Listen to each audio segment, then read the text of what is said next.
Hello students, फिर से स्वागत है आपका एम्प्लॉयबिलिटी स्किल की ऑनलाइन क्लास में।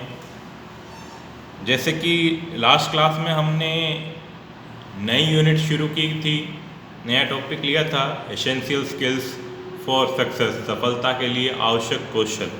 उसी को आज कंटिन्यू करने जा रहे हैं। मैं फिर से दोहरा रहा हूँ कि ये वो यूनिट्स हैं जो आपके सिलेबस में नई ऐड की गई हैं, जो आपकी बुक्स में नहीं है। तो इनको ध्यानपूर्वक देखें, बार बार इनकी रीडिंग लगाएं ताकि ये आपको समझ आ जाए। फिर भी अगर कोई प्रॉब्लम हो तो आप मुझसे पूछ सकते हैं, कमेंट कर सकते हैं, मैसेज कर सकते हैं।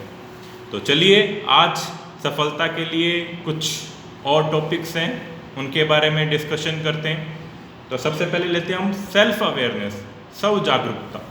क्या है सेल्फ अवेयरनेस? सेल्फ अवेयरनेस एक आत्मनिरीक्षण करने की क्षमता है, अपने आप को जानने की एक क्षमता है, जिससे हमें ये पता चलता है कि हमारे अंदर क्या गुण हैं, क्या हमारी ताकत है, क्या हमारी कमजोरियां हैं, क्या हमारे अंदर फॉल्ट हैं, हमारे क्या आइडियाज हैं, हमारा क्या दृष्टिकोण है किसी की भावनाओं को लेकर, किसी के काम को लेकर। तो ये सारा क्या है? सेल्फ अवेयरनेस, स्व जागरूकता है। स्व जागरूकता एक प्रतिबिंब और आत्मनिरीक्षण के माध्यम से अपने आप को स्पष्ट और निष्पक्ष रूप से देखने की एक क्षमता है, अपने आप को जानने की एक क्या है? क्षमता है। जिसने सेल्फ अवेयरनेस या अपने आप को जागरूक कर लिया, स्व जागरूकता हासिल कर ली, वो अवश्य सफल होता है। क्योंकि हमें पता होता है कि हमारे अंदर क्या कमी है, हमारे अंदर क्या क्वालिटी है, जिसको हम यूज करके एक सफलता की सीढ़ी को पार कर सकते हैं। दो तरह की स्व जागरूकता होती है, एक होती है पब्लिक, एक होती है प्राइवेट। पब्लिक सार्वजनिक स्व जागरूकता, ये उस तरह की सार्वजनिक स्व जागरूकता होती है जो हम अक्सर उन स्थितियों में उभरती है हमारे अंदर जब हम कोई पार्टिसिपेट कर रहे होते हैं, जब लोगों का ध्यान हमारे ऊपर होता है, हम कुछ प्रेजेंट करने जा रहे हैं, प्रस्तुत करने जा रहे हैं, चाहे वो ऑडियंस के सामने हो, चाहे अपने दोस्तों के बीच में हो। तो हम उस टाइम क्या करते हैं? अपने आप को बेस्ट शो करने की कोशिश करते हैं, और इस तरह से सभी सामाजिक मापदंडों का हम पालन करते हैं कि किसी को हर्ट ना हो। हम इस तरह से अपने आप को रिप्रेजेंट करते हैं कि हम जो हमारे जो वैल्यूज हैं, एथिक्स हैं, नीति हैं, तो उनका हम पालन कर रहे हैं, सामाजिक नीतियाँ उनका हम पालन कर रहे हैं। करते हैं ना हम ऐसा, अपने आप को इतना बेस्ट प्रेजेंट करते हैं कि किसी को दुख ना हो, या हम अपने आप को अच्छा शो करने की कोशिश करते हैं, जो कि समाज के लिए, समाज की दृष्टि से काम अच्छा, उसको रिप्रेजेंट करने की हम कोशिश करते हैं। तो वो क्या होता है? सार्वजनिक स्व जागरूकता या पब्लिक सेल्फ अवेयरनेस। नेक्स्ट होता है प्राइवेट सेल्फ अवेयरनेस या निजी स्व जागरूकता। यह तब होता है जब हम स्वयं कुछ पहलुओं से अवगत होते हैं अपने निजी तरीके से। जब हम अपना दर्पण में चेहरा देखते तो अपने आप के बारे में सोचते हैं, अपने बारे में सोचते हैं हम कि हमें क्या करना चाहिए, या हम ध्यान करते कि हमने क्या गलतियाँ की हैं, तो उस पे ऊपर हम डिस्कशन करते हैं, हम मतलब सोचते हैं, उसके ऊपर मनन करते हैं कि हमने क्या गलतियाँ की। या एग्ज़ाम में जाना है और हमें एकदम से ध्यान आता कि हमने वो टॉपिक तो पढ़ा ही नहीं, ये टॉपिक तो हमारा रह गया। अब जैसे ये टॉपिक्स नए हैं जो आपके सिलेबस में जोड़े गए हैं, तो ये काफ़ी बच्चों के रह जाएंगे, क्योंकि उनके अवेयरनेस नहीं की वजह से ये टॉपिक्स हैं जो वो नहीं कवर कर पाएंगे। तो आप वो हेजिटेशन, एग्ज़ाम में डिप्रेशन महसूस करोगे। या एक एग्जाम्पल और लेते हैं, जब आप किसी को देखकर आकर्षित होते हैं तो आपका दिल धक धक करने लगता है, स्पंदन महसूस करते हैं, हार्ट बीट तेज हो जाती है। तो ये क्या है? प्राइवेट सेल्फ अवेयरनेस है, निजी स्व जागरूकता है। उम्मीद करता हूँ सेल्फ अवेयरनेस के बारे में आपको पता लग गया होगा। तो एक सक्सेस व्यक्ति के लिए, एक सफल व्यक्ति के लिए सेल्फ अवेयरनेस, स्व जागरूकता करना बहुत आवश्यक है, जिससे हम सफलता की सीढ़ी पे चढ़ सकें। ये भी एक सफलता के लिए आवश्यक कौशल है, सेल्फ अवेयरनेस। नेक्स्ट बात करते हैं आर्टिकुलेटिंग पर्सनल वैल्यूज, व्यक्तिगत मूल्यों को व्यक्त करना। सबसे पहले समझते हैं हम व्यक्तिगत मूल्य होते क्या हैं। व्यक्तिगत मूल्य वो व्यापक वांछनीय लक्ष्य हैं जो लोगों के कार्य को प्रेरित करते हैं और उनके जीवन के लिए मार्गदर्शक सिद्धांत के रूप में काम करते हैं।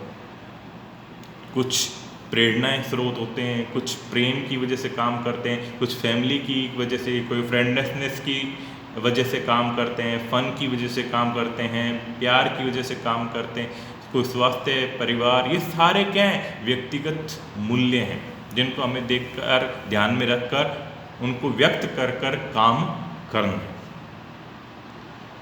हर एक मूल्य एक उद्देश्यपूर्ण होता है जिसके पीछे एक प्रेरणात्मक मोटिवेशनल शक्ति होती है जो हमें कार्य करने के लिए प्रेरित करती है, और जो हम कार्य करते हैं, जो उसका परिणाम होता है, अंत होता है, वही क्या होता है, मूल्य होता है। तो सबसे पहले तो हमें ये स्पष्ट करना होता है कि अपने मूल्यों की पहचान करनी होती है, आत्मा को जागृत करना होता है। जैसे हमने लास्ट स्लाइड में पढ़ा सेल्फ अवेयरनेस, तो अपने आप को अवेयर करना होता है, सेल्फ अवेयरनेस का निर्माण करना होता है, आत्म जागरूकता का निर्माण करना होता है। दूसरा, अपने उच्चतम मूल्यों को जानना ने के लिए एक मार्गदर्शक की तरह कार्य कर सकते हैं। हमें हाईएस्ट वैल्यू को जानना है कि क्या है हाईएस्ट वैल्यू, जिससे हमें क्या है, सफलता की सीढ़ी के लिए मार्गदर्शन मिल जाए। ये आर्कुलेटिंग जो है पर्सनल वैल्यू है, ये आपको डिसीजन लेने में आपकी हेल्प करती है। आपको बुद्धिमत्ता से कोई निर्णय लेना है तो उसमें आपको हेल्प करती है। अपने नकारात्मक मूल्यों को जानकर आप उससे दूर रहने की कोशिश करते हो कि क्या गलत है, क्या सही है, उसके बारे में आप सोच सकते हो। जो सही होगा उसको चुन सकते हो और गलत होगा उसको छोड़ सकते हो। आप डिसीजन ले सकते हो कि क्या सही है और क्या गलत। कोई आपने इम्पोर्टेंट डिसीजन लेना है तो आप व्यक्तिगत मूल्यों को ध्यान में रखकर उस डिसीजन को ले, तो आपको कभी भी नुकसान नहीं होगा। आप अपने व्यक्तिगत मूल्यों को पहचानें और उनके बेस पे डिसीजन लें, फिर आप जरूर सक्सेस होंगे। हाँ, हो सकता है व्यक्तिगत मूल्यों को साइड में करके आपने डिसीजन लिया हो, काम जल्दी हो गया हो, लेकिन आप संतुष्ट नहीं होगे, सक्सेस नहीं होगे। इसलिए सक्सेस होने के लिए अपनी व्यक्तिगत मूल्यों का चयन करो, उनको पहचानो, उनका यूज करो, अपने आप को जागरूक करो, तब जाके आप किसी काम को सही दिशा दे सकते हो, अपने जीवन को सही दिशा दे सकते हो। तो अपने व्यक्तिगत मूल्यों को रिप्रेजेंट करना सीखो, articulating personal value, so you can be a success man. ठीक है, होप आपको ये समझ में आ गया होगा। कुछ मैंने ये इधर पिक्चर में आपको व्यक्तिगत मूल्य शो किए हैं, जो भी है इसमें से आपको समझ में आए तो देख सकते हैं आप। जैसे लव है, बैलेंस है, फैमिली है, ड्रीम है, लीड है, तो ये एक्सेप्टेंस है। तो ये कुछ नीतिगत मूल्य हैं, व्यक्तिगत मूल्य हैं, जिनके बारे में हमें जानकारी होनी चाहिए। कोई भी काम शुरू करने से पहले हमें इसके बारे में अवेयर होना बहुत ज़रूरी है। नेक्स्ट बात करते हैं वैल्यू बेस्ड डिसीजन मेकिंग, मूल्य आधारित निर्णय करना। मूल्य महत्वपूर्ण मान्यताएं, इम्पोर्टेंट फैक्टर है जो आपके जीवन के सभी क्षेत्रों पर इसका प्रभाव पड़ता है। जब हम निर्णय लेते हैं तो हमारे मूल्यों को सम्मान देने वाले कार्य करते हैं, तो हम अपनी संतुष्टि और संतुष्टि की भावनाओं को अधिकतम करने में सक्षम होते हैं। मूल्य क्या है?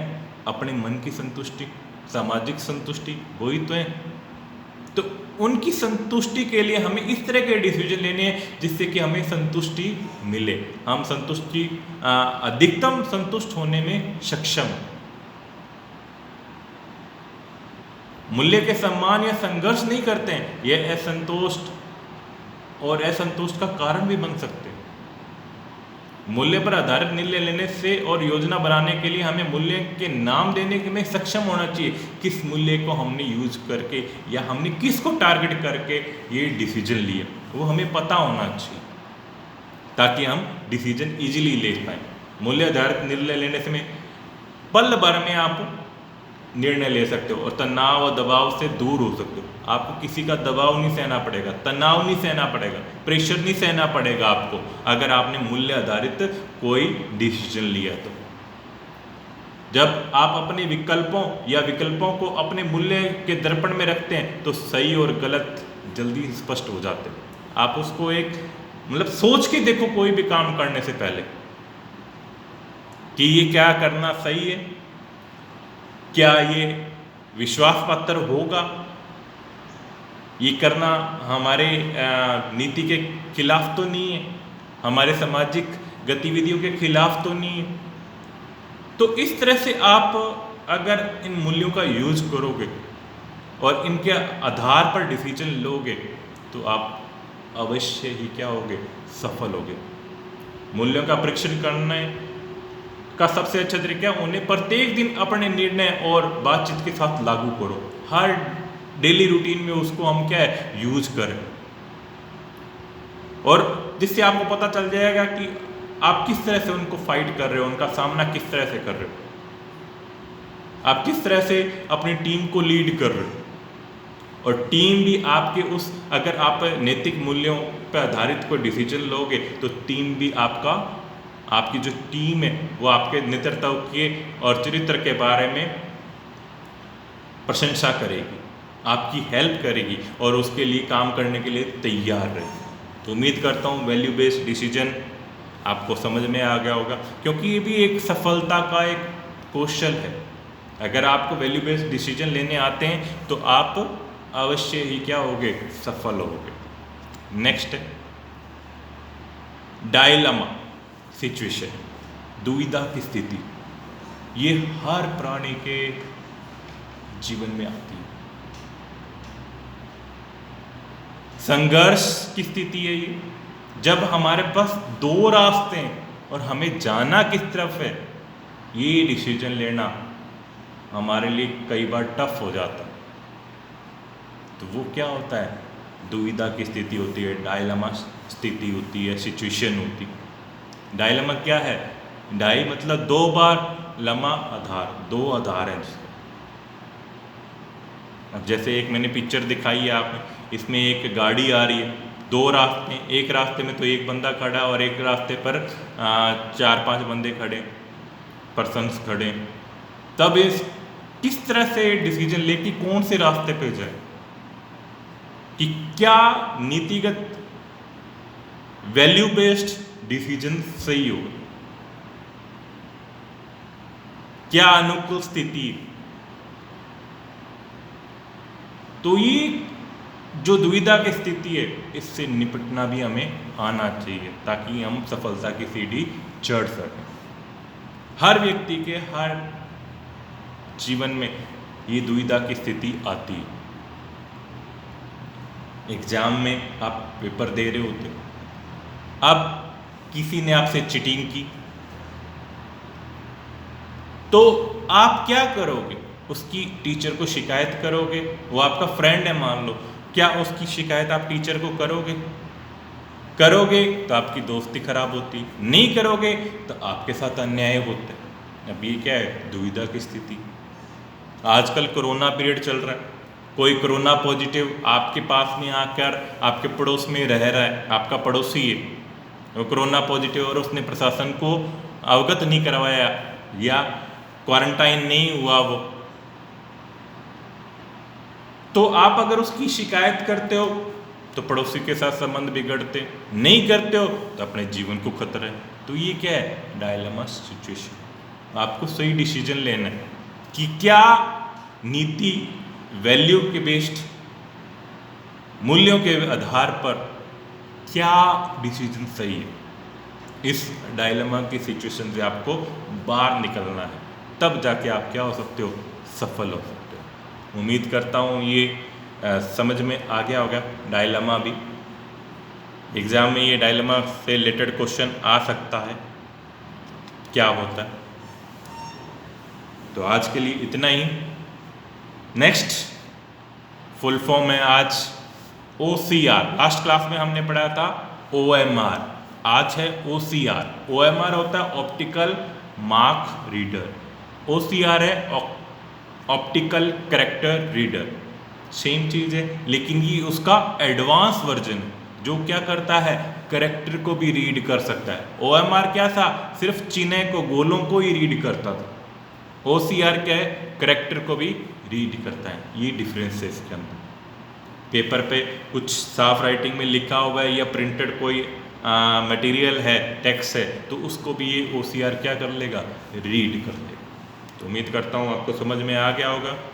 Keep working, don't stop, get to work for success. Video अगर पसंद आया हो तो लाइक करें, शेयर करें, कमेंट करें और अपने दोस्तों को भी बताएं, उनको भी ये फ़ायदा पहुंचाएं। शेयर करने से नॉलेज बढ़ती है, तो ज़्यादा से ज़्यादा शेयर करें अपने दोस्तों के साथ ताकि सबको इसका फ़ायदा मिले। डिस्कशन करने को मिलेगा आपको। ये भी एक नीति है, एक मूल्य है, व्यक्तिगत मूल्य है जो आप दूसरों के साथ शेयर करते हैं। Okay, thank you.